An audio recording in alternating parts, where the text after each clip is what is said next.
بسم الله الرحمن الرحيم واذكروا الله في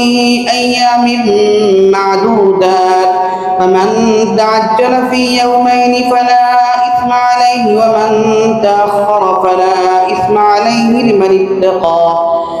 واتقوا الله واعلموا أنكم إليه تحشرون ومن الناس من يعجبك قوله في الحياة الدنيا ويشهد الله على ما في قلبه وهو ألد الخصام وإذا تولى سعى في الأرض ليفسد فيها ويهلك الحرث والنسل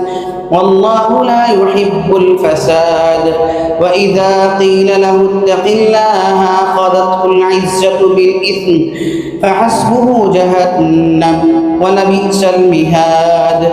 ومن الناس من يشري نفسه ابتغاء مرضات الله والله رؤوف بالعباد يا أيها الذين آمنوا ادخلوا في السلم كافة ولا تتبعوا خطوات الشيطان إنه لكم عدو مبين فإن زللتم من بعد ما جاءتكم البينات فاعلموا أن الله عزيز حكيم هل ينظرون إلا